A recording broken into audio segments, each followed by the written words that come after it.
श्री सतगुरु महाराज की जय। संत में ही लीलामृत पंचम सोपान परिनिर्वाण कांड। ऐसो यतन अवर नहीं आवे,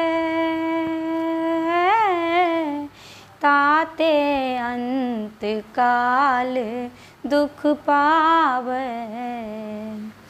कहत वेद ऋषि मुनि निज ज्ञाना, अंत बिचुलछ डंक प्रमाना। इस तरह का उपाय सामान्य लोग नहीं कर सकते, जिस कारण अंत समय में महान दुख को प्राप्त करते हैं।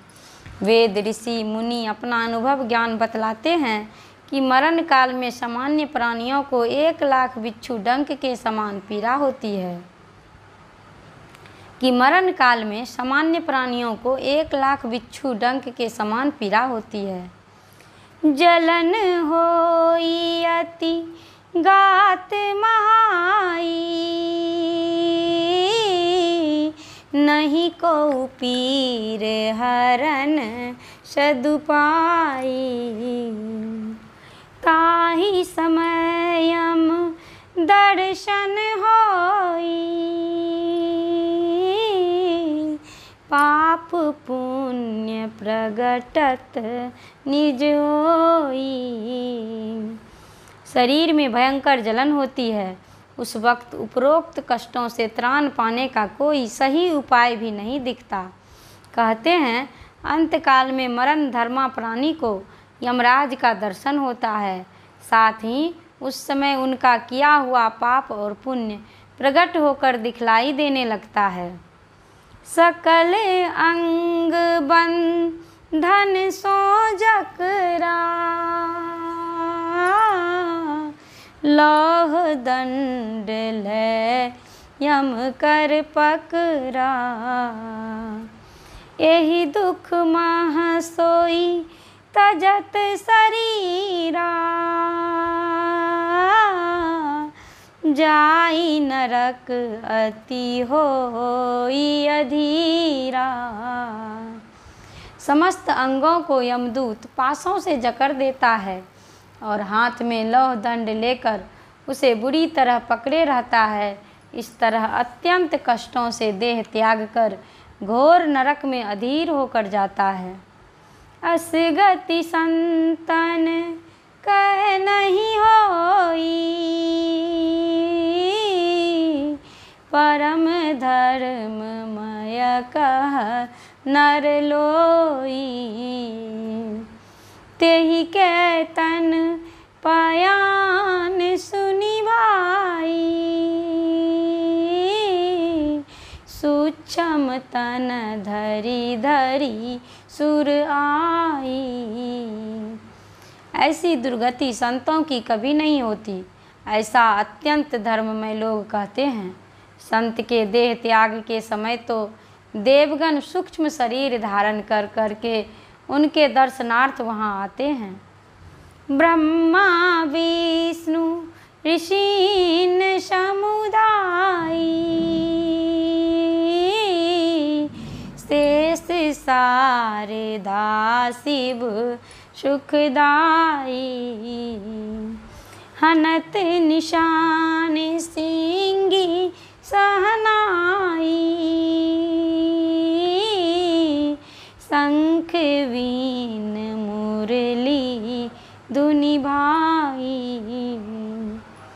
सुख देने वाले ब्रह्मा विष्णु महेश शेष सरस्वती और ऋषियों के समुदाय आकर नगारे सिंगी शंख वीणा मुरली की ध्वनि करते हैं। यह नहीं विसिया रत नर जाना, अस कौतुक संतन ही लखाना। जा कह देह ज्ञान है भाई, ता कहूँ बिचुक डंक बुझाई। इस रहस्य को भोगी लोग नहीं समझते।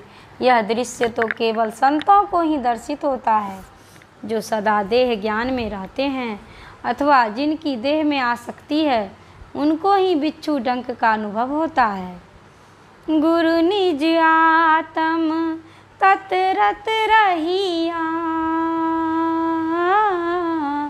एहि ते नेक न सुख दुख लहिया।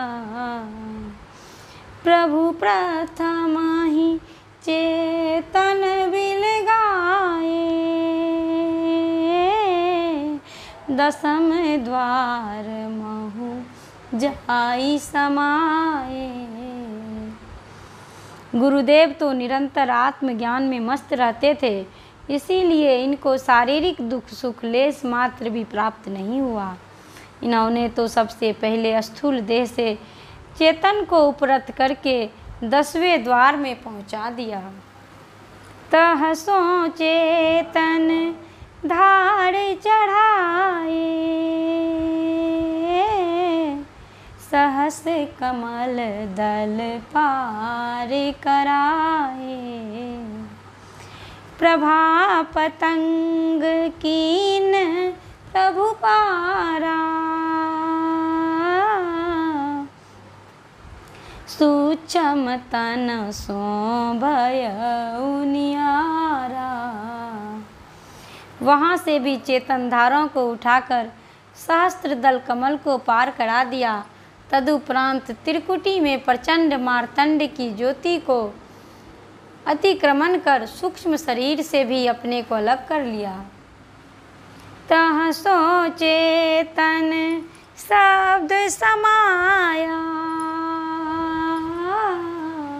पुनि प्रभु कारण तन बिल गाया। अरु कै भवर गुफा प्रस्थाना,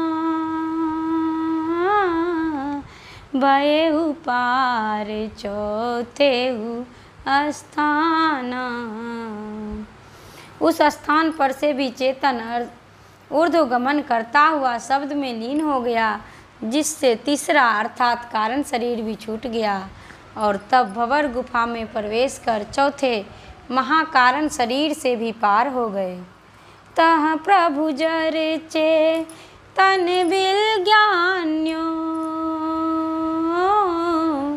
पुनि पयान पंचम हित ठान्यो। एहि विधि साध परम गति लहई, संत पुराण भागवत कहई।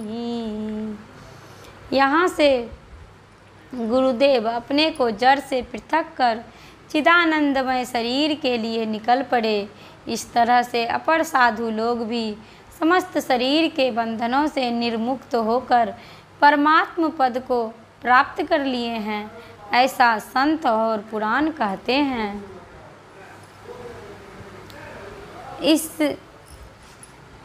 अस क्रम सब तन तजेउ स्वामी,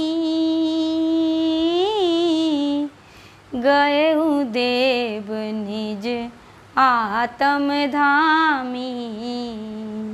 जस सबरी प्रभु धाम सिधारी, तस गुरुवर गे लोक पियारी। इस क्रम से गुरुदेव समस्त शरीरों का परित्याग कर अपने धाम में चले गए। जैसे परम भक्तिन सबरी ने अपने को परमात्म धाम में पहुंचाया था, वैसे ही हमारे गुरुदेव ने भी प्रियतम के धाम में अपने को पहुंचा दिया। मंगल ध्यान ज्ञान गुण राशि, बे सतगुरु सतलोक निवासी। इस प्रकार कल्याण के मंदिर, ज्ञान और गुणों के भंडार गुरुदेव सत्य धाम के निवासी हो गए। श्री सतगुरु महाराज की जय।